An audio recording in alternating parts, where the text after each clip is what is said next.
सरी निजरे सानाम को सागुन दाराम भारत जाकात माझी पारगाना महल पाठाकोन लाहाते नेडावाकान लेकाते तेहेन गे एप्रिल झाड़ग्राम और बांगहाटिन मेदिनीपुर डीएम ऑफिस घेराव एतहबेना। झाड़ग्राम रे जेला गड़ेत समय हांसदा, जगो पारगाना विभीषण हांसदा, जेला पारानिक सूर्यकांत मुर्मू और पश्चिम बंग आदिवासी कल्याण समिति झाड़ग्राम जेला सभापति बैद्यनाथ हांसदा एमान आयुरिया को सेटे ताहेकाते बंगा बुरु तालाते डीएम ऑफिस घेराव कामी को एहब केदा। झाड़ग्राम खन डी मांडिया रिपोर्ट।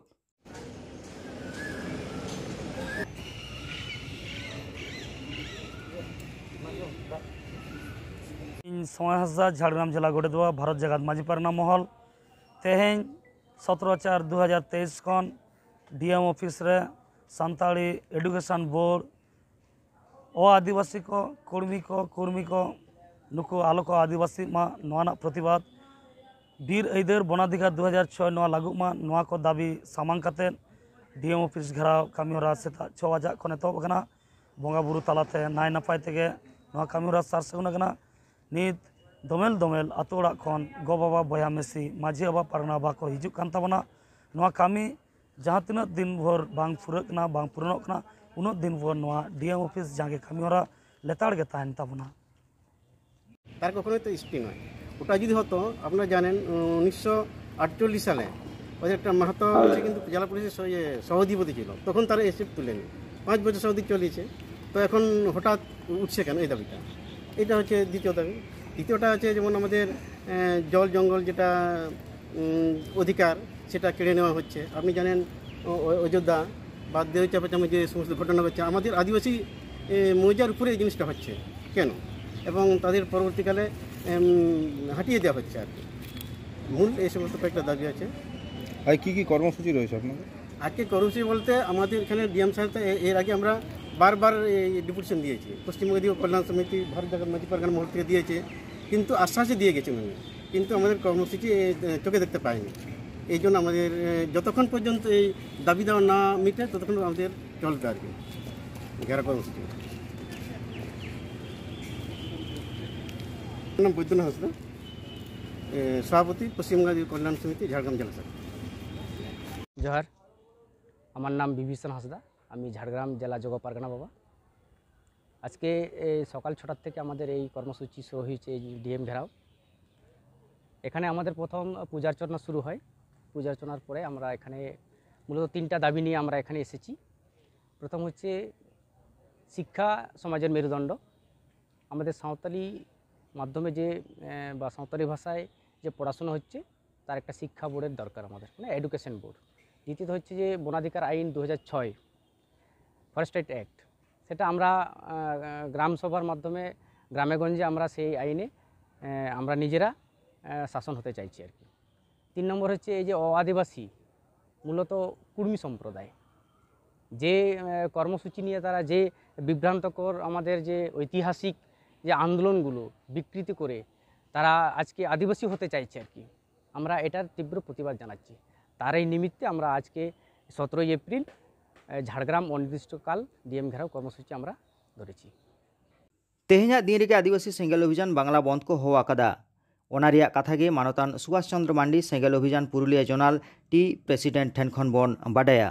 বিরোধী বাংলা সরকারের বিরুদ্ধে আদিবাসী সেঙ্গেল ডাকে বাংলা বন্ধ সবল করুন। আদিবাসী বিরোধী, মহিলা বিরোধী, ন্যায় বিরোধী বাংলা সরকারের বিরুদ্ধে বাংলা বন্ধ সবল করুন। जोहार, चित्र तो बन झाड़ग्राम बस स्टैंड जहाँ नतून बस स्टैंड चित्र जोहार गे उनके सरी न्यूज खन बापाई तो बेसराई लेदा। हाँ जोहार गे। अच्छा तेहिन सेंगेल अभियान पाटा खन जहाँ पनत जाकात पश्चिम बांगला पनत जाकात बंद जहाँ हो कन ओना इदी काते इन बड़ा लगे कना तेहिन चेलका हुयुग कना आर ओका ओका अजे को आते बंद हुयुग कना। आदि आदि सरहाव आई अब पुरुलिया जोनाल सेंगेल टी प्रेसिडेंट पाहटा से खन तो तिहिन जहाँ अब आदिवासी सेंगेल अभियान पाहटा से खना अब वेस्ट बेंगल व्यापी जहाँ बांग्ला बंद रेना कर्मसूची तो नवा जहाँ ñeloग कना सोशल मीडिया तालाते नवा आदि नापाय नवा बंद सक्सेस कना। अब उत्तर बंग एवं दक्षिण बंग नवा बंद आदि बेस ñel ñam कना सक्सेस एवं टोटल बेंगल रे नवा आदि बेस सफल हुई kan tabona। আর নয়া বন্ধ রিয়া বিশেষ অচেতন নিয়ে কো কানা abo kichu din marang ke 7/4/2023 re दक्षिण दिनाजपुर रे बालुरघाट शहर रे abo peya tirla Thakuran Soren शिवली मार्डी और मार्टिना किस्कू नुकु टीएमसी रे को शामिल लेना आदो ओना लगित ते नुकु माने चे इन लेया ताबेर काते 1 किलोमीटर रास्ता को ताड़ाम होचो का वासे को ताबेर होचो का नो अब सानतार तिरले होते तेगे नोआ कमी हुई संभव केदा को नुकु टीएमसी पाहटा से कोना तो नोआ अब जाति रे मेटे आदि मारंग अपमान एवं ओना रिया विरुद्ध रेगे नोआ विशेष कायते तिहिना बांग्ला बंद और ओना साथे अबना जहां डिमांड को मेना से दाबी को मेना अब उत्तर दिनाजपुर जिला रे चापड़ा ब्लॉक रे ओंडे पियारी लाल टी कंपनी प्राइवेट लिमिटेड बोले बेटन चा बागान रेन मालिक के ताहे कना एवं चा बागान ताहे कना दो उनी चा बागान मालिक चा बागान आखरिंग कते एटा से चलावेना ओना खातिर ते ओना जायगा रेन जहां चा श्रमिक को ओना चा बागान रेन उनको जम न्यू रिया नाना हुनर एटकेटोड़े ताहेन रिया अडी असुविधा हुयुक कान ताकोआ एवं ओना लगी तो ओंडेनी प्रशासन ओना ब्लॉक आईसी से ओना ब्लॉक रेन वीडियो को नुकु नोआ चितार रे सठिक मे लुतुर बाको एमोक काना एवं उनको चितार रे प्रशासन लेकाते हो नाहाजार को हुयुक काना तो उनको हो न्याय को नाम ताबोन मा नोआ काना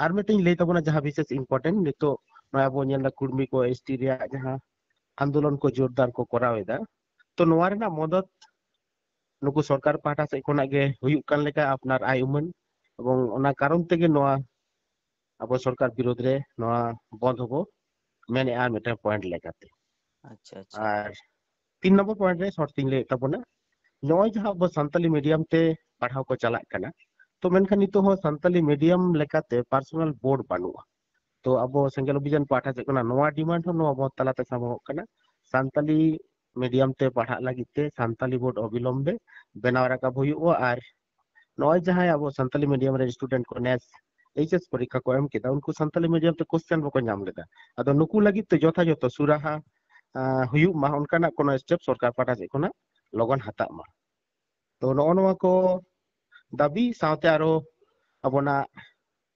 टोटल मोड़े गोटान दाबियाते तिना कमी होरा नोआ दो हुयन ताबोना अच्छा नित हबिते जहां सेंगेल अभियान रना ऑफिशियल खबर लेकाते ओका का जिला रे ओका लका अवस्था ना बंद रना अच्छा आपो नते उत्तर बंग से कोना लिया उनते मालदा उत्तर दिनाजपुर दक्षिण दिनाजपुर ओना किन जिला दाडी बेस के बंद आबोना हुई कना एवं नितो हो किछु जायगा करे अब पिकेटिंग चला कान गया और अब नते दक्षिण बंग रे दो बाकुड़ा पुरुलिया झाड़ग्राम पश्चिम मेदिनीपुर और अब कोलकाता लगुआ जहां हुगली आनो बीरभूम नोआ को एरिया रे हो अपना बंद किंतु नापायते चला कना अच्छा माने गाड़ी घोड़ा साथे दुकान बाजार सनाम गे बंद उतर है गाड़ी घोड़ा साथे दुकान बाजार हो बंद गे नोआ बंद रे अब दो सेंगल अभियान पाहटा से कोना उनका रकम जोर जबरदस्ती दो बाय कराव कना मेनखान पब्लिक नोआ बंद